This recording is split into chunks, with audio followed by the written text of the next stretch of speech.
तो देखो, when we are looking at Roy and Marx, sorry, M N Roy and Gandhi, both are totally different personalities. If you talk about the convergence between the two, one thing was that both were contemporaries, both were from India, and another thing is that both talked about the role of ethics in political setup or society. This is the only similarity between the two. Otherwise, Roy has gone for a detailed criticism of Gandhi, Gandhian methods, Gandhian movements, and India's freedom struggle. Okay. So when we are looking at Gandhi, what are the facts that we look at? Gandhi, we know that Gandhi was deeply spiritual, he was religious, non-violent. When we are looking at his programs, it was about economy of charkha,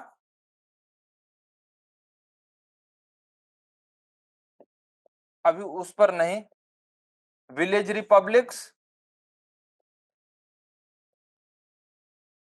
ठीक है, और उसके अलावा ठीक है, non violence हो गया, religious हो गया, स्पिरिचुअल हो गया, and he was critic of industrialisation. हाँ, वो ह्यूमैनिटी मतलब वो रॉय के केस में भी, हाँ ठीक है ना, critic of industrialisation. Okay. But when we are looking at someone like M.N. Roy, we know that Roy was a modernist, and his focus was to ensure that human beings, they are radically free. Radically free की जब वो बात कर रहे हैं, वो कह रहे हैं कि ह्यूमन बींग्स पर देखो, कैपिटलिज्म जो है वो कहता है market is superior. Okay. Marxism says that class is superior. when even we talk about spiritualism, what does spiritualism say? That God is superior. He said that ये जो सारी चीजें हैं, and if any authority is superior to you, how you can remain free? Because you will always remain under the fear of that authority. हमारे आसपास अगर कुछ भी करना नहीं करना, भगवान से डर लगता है. डर स्टेट का हो, whether the fear is of the state, of the class, of the society, or in fact of the God. But Roy's purpose was to make individuals completely free. तो वो कहते थे कि ठीक है, spiritualism is now nice, there is no problem of spiritualism, but that spiritualism is not because of the fear of that supranatural or a higher authority.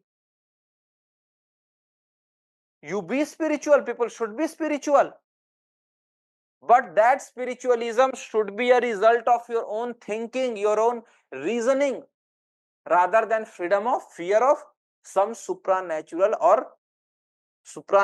or godlike higher authority. क्योंकि his purpose was to ensure freedom for all, everyone can enjoy freedom. ठीक है. So we have seen how it was different, and since he was rejecting religion, he was rejecting any superior authority, naturally he would reject religiosity. His focus would be creation of a secular state. Okay.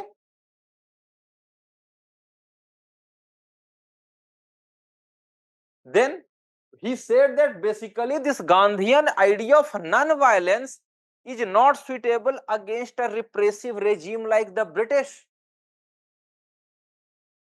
And basically this Gandhian non-violence is violence against masses.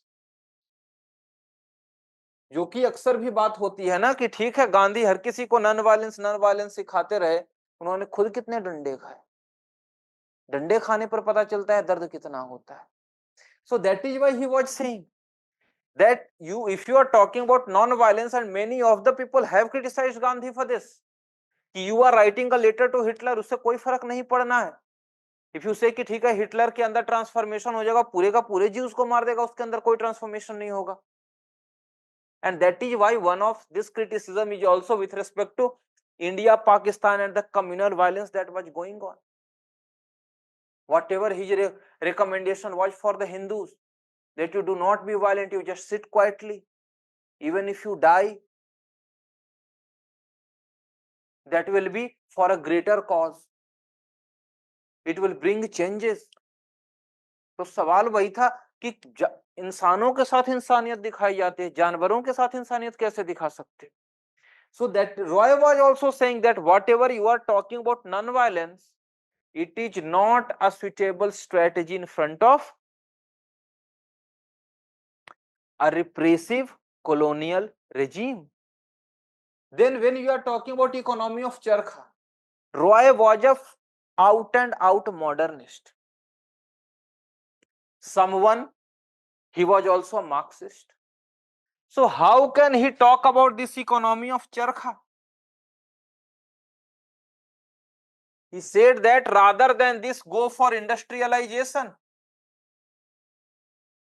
Kyunki he said, okay, you are producing clothes with charkha. Clothes are too much costly because you are talking about human labor, human effort. Even if you look at it today, the cotton, khadi or handspun jo clothes hain, they are far more costlier than the clothes that are made by mill or machine. He said that what is the main goal? The main goal is to fulfill the basic needs. And if by this economy of yours, you cannot fulfill the basic needs, how is this relevant? ठीक है. फिर आते हैं village republics. ये कहते हैं ये तो और मजाक. In the villages, how much awareness do people have?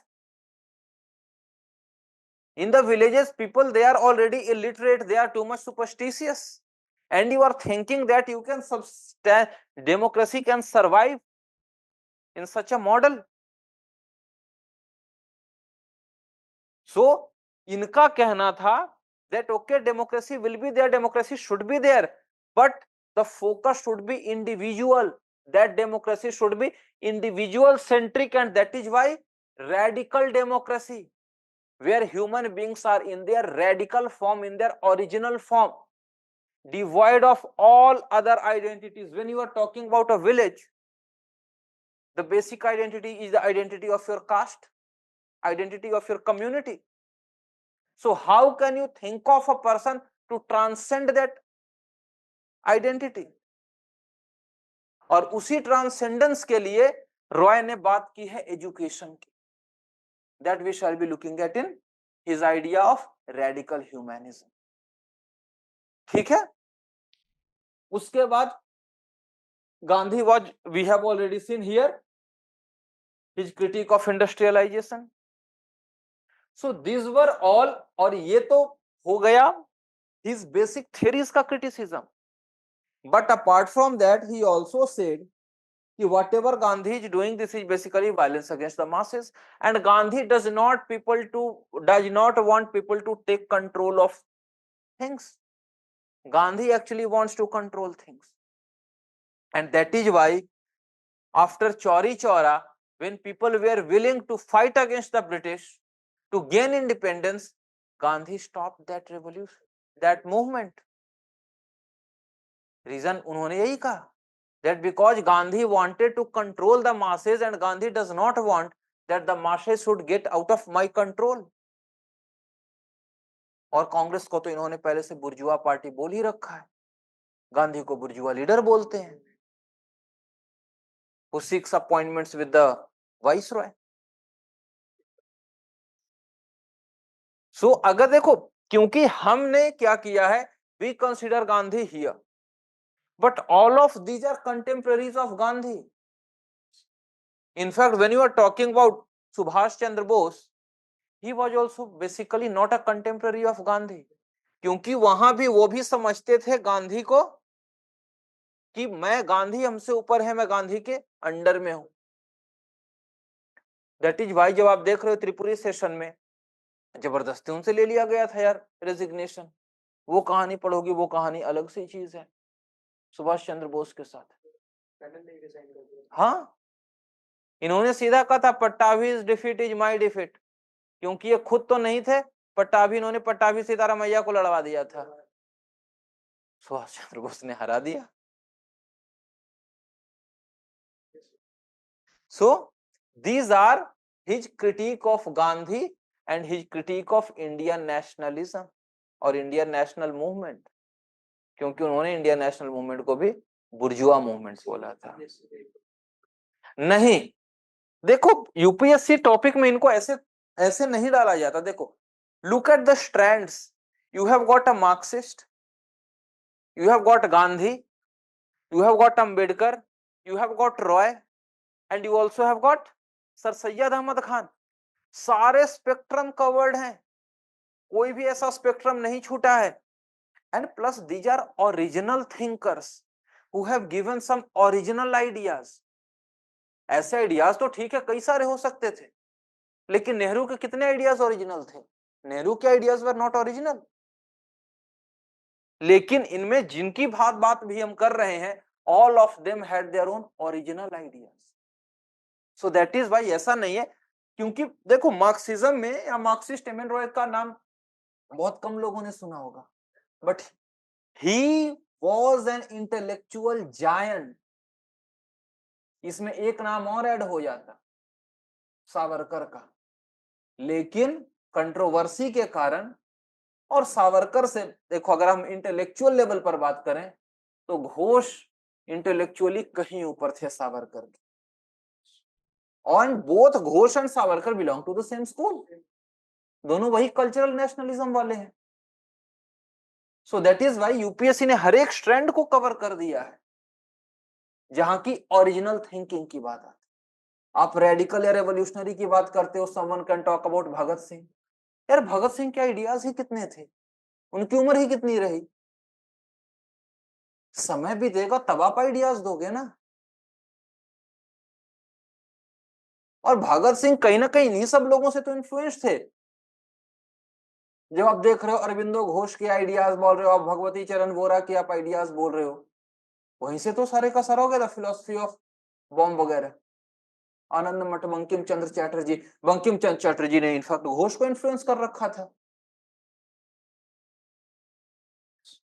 So that is Y